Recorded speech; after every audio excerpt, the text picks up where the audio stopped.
তুমি তো দেখছি আমাকে হেনস্থা করার জন্য উঠে পড়ে লেগেছো। এর শাস্তি তোমাকেও পেতে হবে।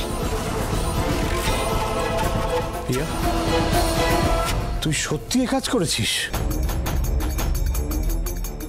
পিয়ার কোনো দোষ নেই।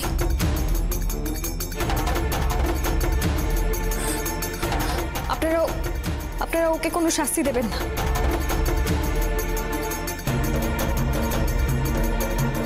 যা করার আমি করেছি।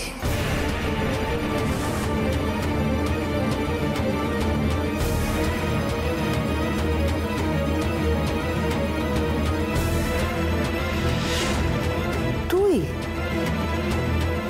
হ্যাঁ, আমি পিয়াকে বলেছিলাম বিজ্ঞাপনটা দিতে। ওর কোনো দোষ নেই।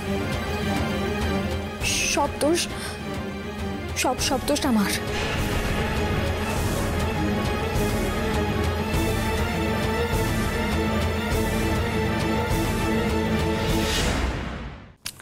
এরপরে আমাদের আর কিচ্ছু বলার নেই। কিরে দীপু, তুইও চুপ করে থাকবি?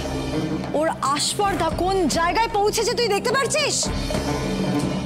এরকম একটা কাজ করলে আমি তো ভাবতেই পারছি না। তো দেখছি আদা জল খেয়ে একেবারে জ্যাসমিনের পেছনে পড়ে রয়েছে। এই কাজটা তুমি কেন করলে নীলা?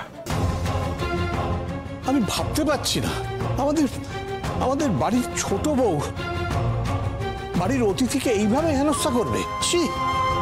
বাবা, আমি আপনার কাছে ক্ষমা চাইছি। সব ভুলের ক্ষমা হয় না নীলা। তুমি আমার বিশ্বাসের মর্যাদা রাখতে পারোনি। এই বিষয়ে আমি তোমার সঙ্গে একটা কথাও বলতে চাই না।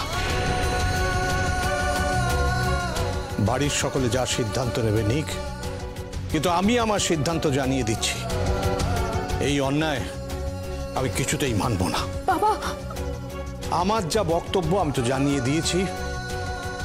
এই বিষয়ে বাড়ির সকলের সিদ্ধান্তই ফাইনাল।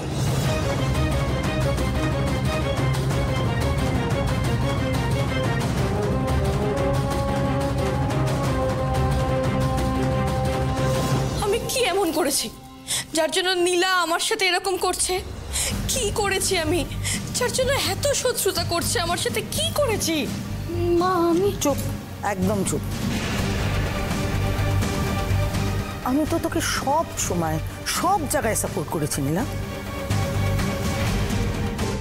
ঠিকই করলি এটা। তোমার মুখ রাখলি কোথায়?